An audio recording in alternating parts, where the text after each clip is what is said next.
Conservancy, its members, and volunteers. Learn more at centralparknyc.org.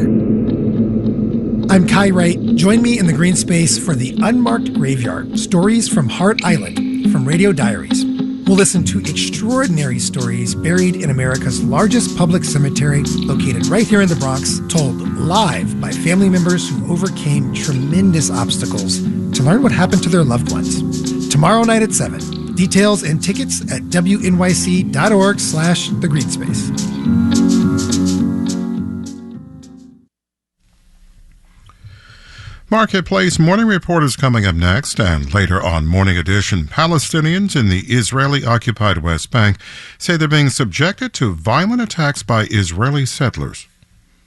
The law that they have for themselves is stronger than our existence. A Palestinian man was recently killed while harvesting olives. More on that in about 15 minutes.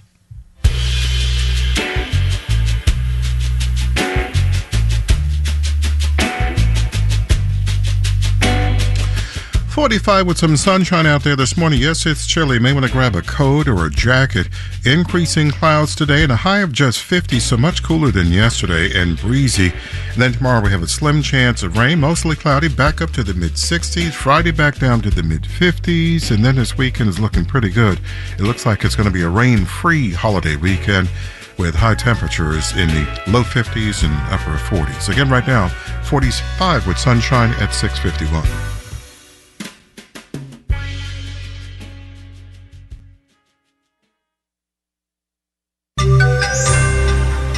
An insider claims a big social media company ignores harmful effects.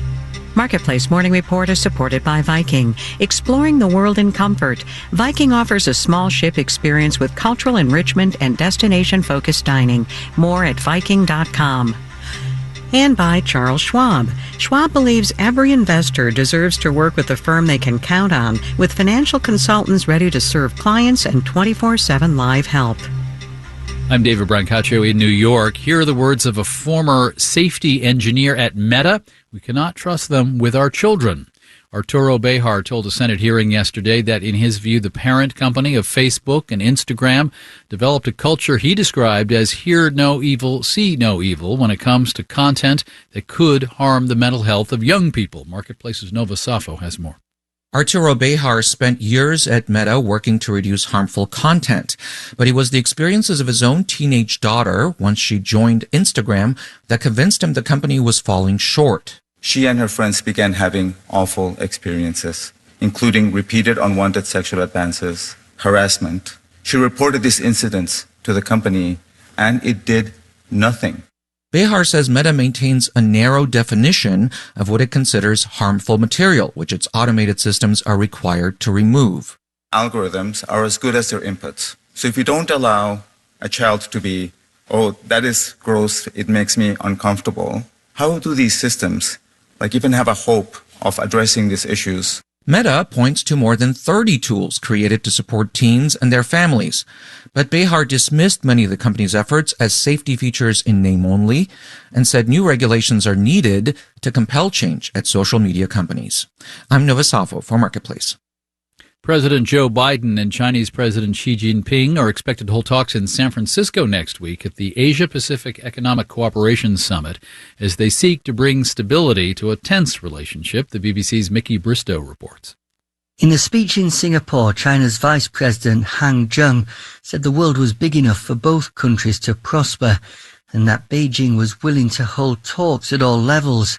Although unconfirmed, the Chinese leader Xi Jinping is expected to meet President Biden in San Francisco next week. The US has also indicated its willingness to improve relations by sending a number of top officials to Beijing this year. But major differences over trade, security and human rights and how each country sees the world remain obstacles to a genuine improvement in their relationship. Leaders start gathering in San Francisco for that Asia-Pacific Economic Forum on Saturday through Friday of next week. The 21 member countries account for 40% of the global population and buy 60% of U.S. exports, according to the organization. With the CW, the conventional wisdom thinking interest rates won't rise further. Stock markets have gone up for 5 days straight now. The S&P is up 14% year so far, NASDAQ up 31% year to date. S&P futures are little changed at the moment. Marketplace Morning Report is supported by Amazon Business. From small business to big enterprise and everything in between, Amazon Business helps simplify the supplies buying process. Amazon Business, your partner for smart business buying. And by C3 AI. C3 Generative AI provides ChatGPT enterprise search that is verifiable, secure, and accurate across all enterprise data. C3.ai. This is enterprise AI. It's hard to use the term bipartisanship with a divided Congress placing us less than 10 days from a partial government shutdown. That said, there are chances at some point in this Congress for a new law to make it easier for people to save for retirement. Among those who might want to pay attention here are part-timers and gig economy workers. For more, let's consult Marketplace's senior economics contributor Chris Farrell in St. Paul. Hey, Chris. Good morning, David. We covered these Secure Acts. There was one in 2019, a 2.0 in 2022. Both made changes to the retirement savings system that you and I talked about, that we covered on the program. What does Congress have on deck now? Okay, so it's called the Retirement Savings for Americans Act. And David, it's far more ambitious than the two Secure Acts that you just mentioned. So what the legislation wants to do is boost the retirement security for low and moderate income workers who don't have access to an employer-sponsored retirement savings plan. So this is a large segment of the workforce, and it has little to no retirement savings.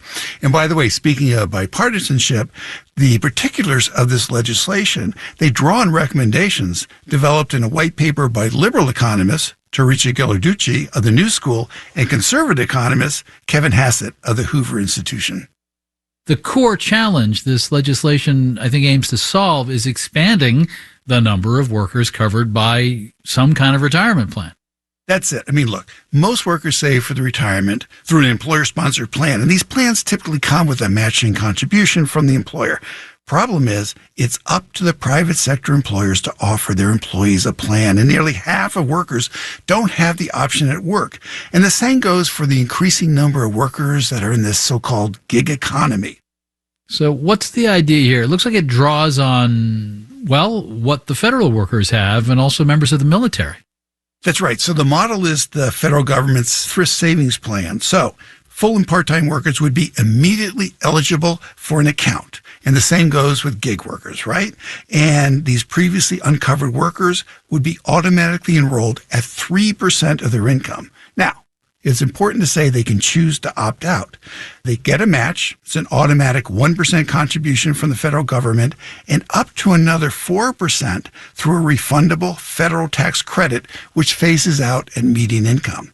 The account is owned by the worker, and participants would be given a menu of simple, low-fee investment options. Now, there have been, I think, many attempts to create a federal retirement system plan. They haven't really gone anywhere, Chris. What might be different this time? And I know, David, you are shocked that there is still vocal opposition to this kind of a federal law. But, there does seem to be more private sector backing. Goldman Sachs, Society for Human Resource Management, Uber, DoorDash, they've all expressed support. Marketplace's senior economics contributor, Chris Farrell, thank you. Thanks a lot. And the Federal Trade Commission has written pharmaceutical companies calling into question 110 patents for drugs the government suspects the patent info is either inaccurate or irrelevant. A faulty or bogus patent can hold up legitimate competition from cheaper generic versions. In New York, I'm David Brancaccio. It's the Marketplace Morning Report. From APM, American Public Media.